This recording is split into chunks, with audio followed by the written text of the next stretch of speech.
Je ne la détrompe pas, bien sûr. Mec, collé au mur que j'étais, dans une brasserie.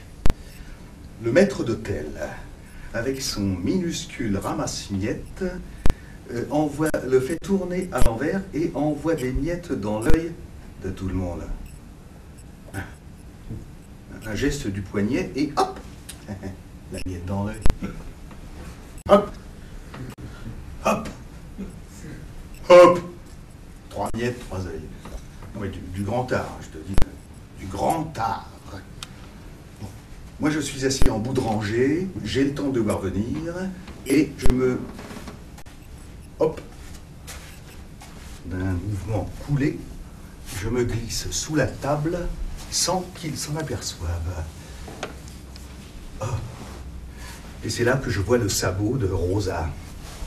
Oui, non, c'est là, sous la table, que je vois son sabot, frôlant, touchant même, de manière appuyée et répétitive, je dirais même insistante et inexorable, le pied de son voisin,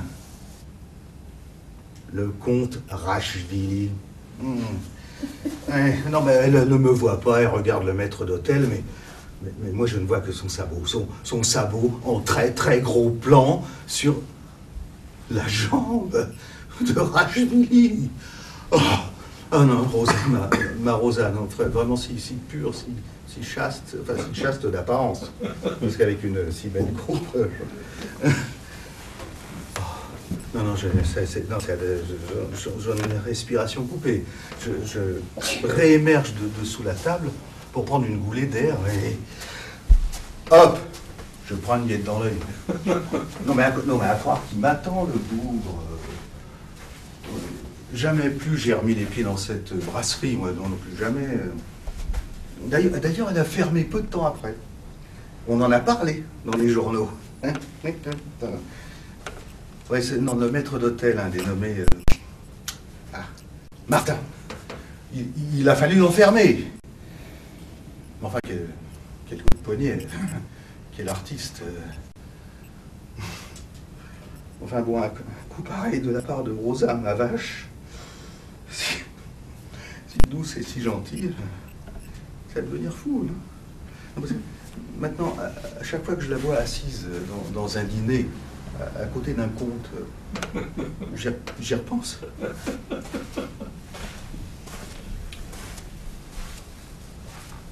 Olga, au petit déjeuner, seule devant son bol de soupe aux légumes, m'accueille par ces mots. « Oh, j'ai fait un drôle de rêve. J'ai rêvé que je me baladais cul nu. Alors, j'étais dans une grande maison bourgeoise, avec plein de couloirs et de serviteurs, attention, de femmes de chambre aussi, hein. Une maison qui me faisait penser à un hôtel. Alors, tout le monde me regardait, j'étais gêné. Alors, pendant qu'elle me parle, me revient en souvenir le nom de Bacherol. Bacherol, un cinéaste contemporain dont j'avais adoré le premier film. Mais Jules. Un film très simple, ancré dans la culture auvergnate, avec comme héros 2 fils de notaires qui ne savaient pas trop quoi faire de leur vie. Une espèce d'errance, comme dans le rêve de la vache. L'acteur principal, voilà, Charles Feutry, était même devenu un faune pendant le tournage pour avoir avalé trop vite une cuillerée de potée brûlante. Alors, les techniciens avaient bien ri sur le moment, bien sûr. Le réalisateur s'était donc servi de l'incident, ce qui donne au moindre mot de Charles une force singulière, car prononcée uniquement sur le souffle. Mais Jules... Voilà, une problématique sans doute très proche de celle du rêve d'Olga. Puis alors, Olga ne m'écoute pas. Non, elle se contente de regarder dans ma direction en me faisant un grand sourire, voilà, mieux que fromager, tendre. Pourtant, elle a vu comme moi, par la vitre du pub, ce petit groupe d'hommes tout en cuir noir en pousser quelques autres dans la cave du magasin de jouets désert qui fait face au café où nous nous trouvons, bien au chaud. Elle et moi, avec quelques amis, elle les a vus. Alors, j'ai mon téléphone portable à l'oreille là, et tout en parlant à Julotte, et en vacances aux Açores, je me dis qu'il ne reste plus beaucoup d'endroits. Il y a beaucoup de pays au monde où ce genre de scène ne soit pas quotidien. Ben, le Groenland, peut-être. Les caves y sont rares, dont le permafrost y est dur, infranchissable même. Ou bien l'Albanie. Aïe. Non, parce que là-bas, c'est les magasins de jouets qui manquent. Hein. En tout cas, ces hommes en noir, Olga les a vus comme moi. Hein. Ben, son sourire me paraît de plus en plus bête. Ouais, bon. C'est alors que Rosa m'a dit, s'il faut absolument que tu ailles dans le Rouergue, les vaches sont très belles là-bas. Oui, dans l'Aubrac aussi. mais c'est de toi dont je suis amoureux, de toi. Mais tu es tout le temps parti, toi et tes fameux stages. Qu'est-ce que tu leur trouves à tes stagiaires? Elles sont toutes danseuses au lido ou quoi? Bon, je tapote son mufle. C'est de toi dont je suis amoureux. C'est toi qui es la plus belle et personne d'autre.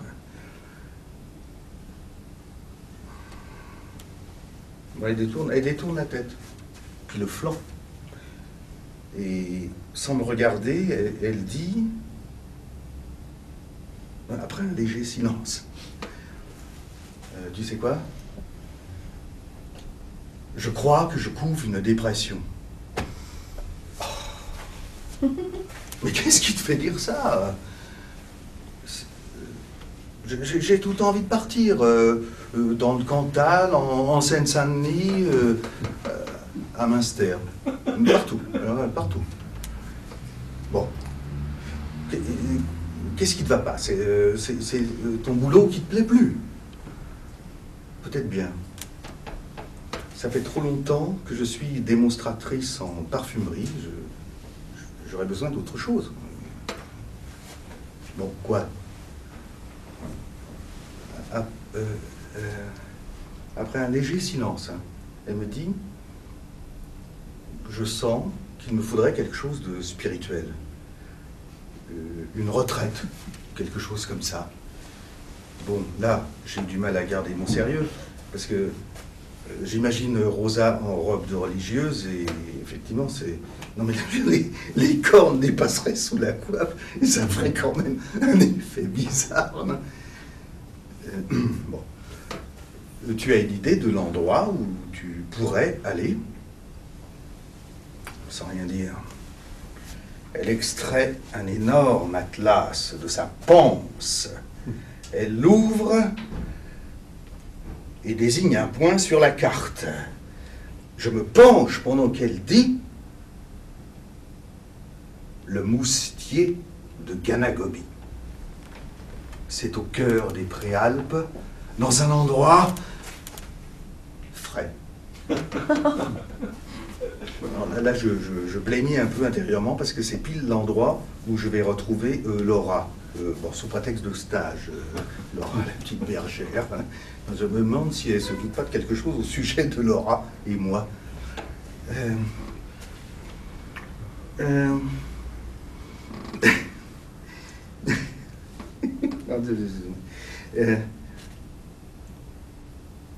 puis la voilà qui s'exalte. Au travers des œuvres de saint Ignace, c'est toute une pratique de la prière qui se révèle. Les jésuites en font leur livre de chevet, d'ailleurs. Il y a bien des choses dans la prière, mais c'est d'abord et avant tout une pratique spirituelle. C'est aussi, bon là je la coupe, parce que vraiment, je t'offre un verre. Je dis pas non, fait-elle. La spiritualité passe aussi par là, par la jouissance de la plénitude de l'instant présent. Et elle glisse son sabot sous mon aisselle, et je me dis que je ne suis pas au bout de mes découvertes avec elle.